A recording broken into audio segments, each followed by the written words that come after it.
দৈনন্দিন জীবনে এই 5টি অভ্যাস মেনে চললে আপনার প্রোডাক্টিভিটি কয়েক গুণ বৃদ্ধি পাবে। চলুন দেখে নিই এই সহজ 5টি অভ্যাস আপনি কিভাবে রপ্ত করতে পারেন।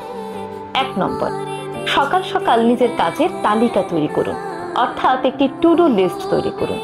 আপনি পুরো দিন যা যা করবেন, ভোরে ঘুম থেকে উঠেই তার একটি তালিকা তৈরি করে নিলে আপনার সময় যেমন বাঁচবে, তেমনি আপনার কাজগুলো অনেক সহজ হবে। 2 নম্বর, সবচেয়ে জরুরি কাজটি আগে করুন।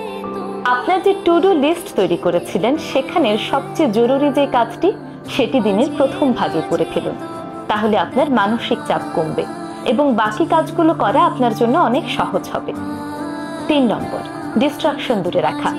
কাজের সময় mobile phone, Instagram, social media, Facebook, YouTube এই জিনিসগুলো যত বেশি ব্যবহার করবেন তত আপনার প্রোডাক্টিভিটি কমবে। তাই যখনই আপনি কাজ করবেন যথাসম্ভব এই জিনিসগুলো দূরে রাখবেন। প্রয়োজনে আপনার ফোনটি সাইলেন্ট করে দূরে সরিয়ে রাখুন। 4 নম্বর, কাজের মাঝে মাঝে ছোট্ট ছোট্ট বিরতি নিন।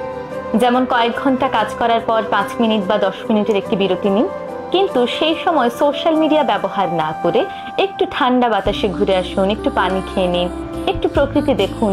এতে করে আপনার মাথা যেমন ফ্রেশ থাকবে, তেমনি আপনার কাজের গতি অনেক গুণ বৃদ্ধি পাবে।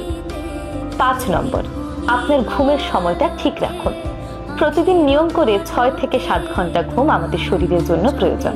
তাই রাতের বেলা এই 6 থেকে 7 ঘন্টা ঘুম যদি আপনি আপনার দেহকে দিতে পারেন, তাহলে আপনি কাজে অনেক বেশি ফোকাস করতে পারবেন।